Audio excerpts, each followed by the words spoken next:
The fire in our bones. A prophetic word to the prophets and servants of God. There is a fire that must return to the bones of the prophets. Not the fire of ambition, not the fire of personal offense, not the fire of political anger, religious superiority, or wounded pride, but the fire of the Lord. The prophet Jeremiah cried, "I am full of the wrath of the Lord. I am weary of holding it in." Jeremiah 6 verse 11. He carried something that could not be silenced. The corruption around him had become intolerable because the holiness of God had become precious to him. He could not look upon injustice, idolatry, deception, oppression, and rebellion and remain indifferent. There are moments when silence is not humility. There are moments when silence becomes compromise. The true servant of God must recover the courage to say, "Thus says the Lord." The church does not need prophets who merely predict events. It needs prophets who discern the heart of God. We need voices that will confront injustice without becoming unjust themselves. Voices that will expose iniquity without becoming hateful. Voices that will confront idolatry without becoming idols of their own righteousness. Voices that will speak against corruption without allowing bitterness to corrupt their own hearts. The Lord is raising servants who will feel what he feels. When righteousness is mocked, something inside them will burn. When the vulnerable are exploited, something inside them will cry out. When money becomes more important than holiness, something inside them will grieve. When the pulpit becomes a platform for self-exaltation, something inside them will tremble. When the prophetic becomes entertainment, when worship becomes performance, when ministry becomes merchandise, when leaders become celebrities, when truth is exchanged for popularity, the fire of God must burn again. Not because the prophet hates people, but because the prophet loves God. Jeremiah was full of wrath because he was full of God's burden. The prophet cannot carry God's truth casually. The word must become more than information. It must become fire. Jeremiah said, "His word was in mine heart, as a burning fire shut up in my bones." Jeremiah 20 verse 9. There must be something within the true servant of God that refuses to allow deception to have the final word. Truth must burn in our bones. Holiness must burn in our bones. Righteousness must burn in our bones. Justice must burn in our bones. The fear of the Lord must burn in our bones. The glory of God must burn in our bones. And when the fire burns deeply enough, we will no longer preach merely to be heard. We will preach because we cannot remain silent. There are cesspools that have developed where wells once flowed. Places where living water once ran have become polluted by compromise. The church cannot continue calling darkness light. We cannot baptize greed and call it blessing. We cannot baptize pride and call it leadership. We cannot baptize compromise and call it grace. We cannot baptize worldliness and call it relevance. We cannot baptize rebellion and call it freedom. We cannot baptize manipulation and call it prophetic authority. We cannot baptize the love of money and call it prosperity. And we cannot baptize spiritual adultery and call it revival. God is calling his servants to cleanse the wells again. The prophetic voice must not merely announce revival.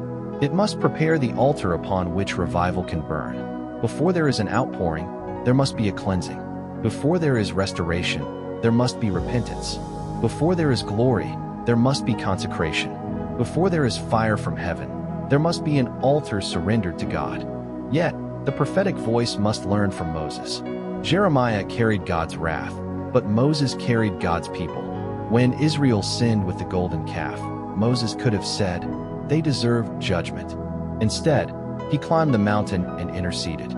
He stood between a holy God and a rebellious people and pleaded for mercy. This is the mystery of the true prophetic heart. It can thunder against sin while weeping for sinners. It can confront the church while loving the church. It can expose corruption while praying for restoration. It can declare judgment while crying, "Lord, have mercy." The prophet must never become so intoxicated with exposing darkness that he forgets that Christ died for the people trapped within it. The prophetic voice is not called to destroy the wounded. It is called to expose what is wounding them. There must be a holy tension within the servant of God. Like Jeremiah, we must be able to say, "Lord, your holiness is being violated." But like Moses, we must also say, "Lord, spare your people." We must cry, "Judge the iniquity," and simultaneously have mercy upon the sinner. We must say, tear down the idols, and then restore the worshiper. We must say, expose the false, and then lead the deceived back into truth. We must say, cleanse your house, and then do not cast your people away. This is not contradiction. This is the heart of God. There is a counterfeit fire that produces arrogance. A prophet can become so focused on what is wrong that he begins to believe he alone is right. That is dangerous. The moment our hatred of sin becomes hatred of people, we have stepped outside the heart of Christ. The moment correction becomes humiliation, something has gone wrong. The moment exposure becomes revenge, the prophetic has become fleshly. The moment we enjoy the downfall of others, we have forgotten mercy.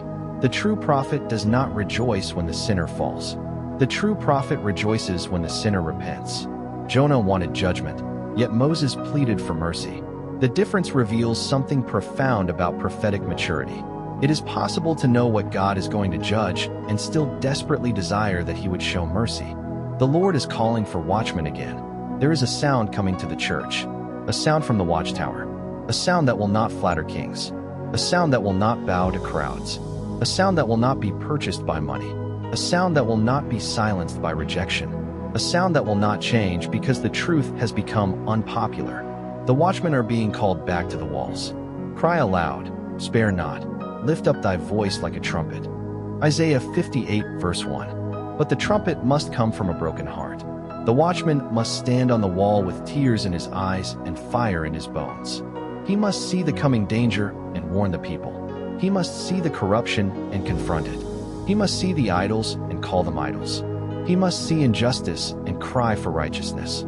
But after sounding the alarm, he must descend from the wall and kneel. The prophet must know how to stand and how to kneel. He must know how to roar and how to weep. He must know how to rebuke and how to intercede. He must know how to confront and how to embrace. He must know the wrath of God against sin and the mercy of God toward sinners. The Lord is not looking for voices that merely tell people what they want to hear. He is looking for vessels that can carry his burden, men and women who will say, Lord, break my heart with what breaks yours. Give us Jeremiah's fire. Give us Moses' intercession. Give us Elijah's courage. Give us Nathan's boldness. Give us Isaiah's trembling. Give us Ezekiel's watchfulness. Give us John the Baptist's fearlessness. But above all, give us the heart of Christ. Let us hate what God hates without hating those whom God desires to redeem. Let us confront darkness without becoming dark. Let us expose deception without becoming proud. Let us preach repentance without losing compassion. Let us defend truth without losing love. Let us pursue holiness without becoming self-righteous. Let us carry fire without becoming destructive. Let us carry authority without becoming abusive. Let us carry the prophetic word without forgetting the cross. Do not be afraid of the fire God has placed within you. If his word burns in your bones, do not extinguish it merely because someone is offended. If he has shown you injustice, do not pretend it does not exist. If he has exposed compromise, do not cover it for the sake of reputation. If he has revealed idolatry, do not rename it. If he has revealed sin, do not negotiate with it. Speak the truth, but when you speak it, kneel. When you expose, intercede. When you rebuke, weep. When you warn, pray. When you confront, love. When you declare judgment, remember mercy. And when you see the church wandering, do not merely stand outside and condemn her. Stand in the gap. Say with Moses, Yet now, if thou wilt forgive their sin. Exodus 32, verse 32. Say with Jeremiah, O that my head were waters, and mine eyes a fountain of tears. Jeremiah 9, verse 1. Say with Paul, My heart's desire and prayer to God for Israel is that they might be saved. Romans 10, verse 1. And ultimately, stand where Jesus stood, between holiness and humanity, between justice and mercy, between sin and redemption, with the cross before you and the burden of souls upon your heart. For the greatest prophetic voice is not the one that merely announces the coming fire. It is the one that carries the fire of God while crying for mercy. Let truth burn in our bones. Let holiness burn in our bones. Let righteousness burn in our bones. Let justice burn in our bones. But let mercy burn there too. May God raise a generation of prophets whose mouths carry fire, whose eyes carry tears, whose knees carry the burden of intercession, and whose hearts carry the love of Christ. For the hour has come to cleanse the wells. The hour has come to rebuild the altar. The hour has come to tear down the idols. The hour has come to call the church back to the ancient paths. The Lord is calling his watchmen to the walls. And when they sound the trumpet, let it not be the sound of condemnation alone. Let it be the sound of repentance, restoration, holiness, mercy, and return.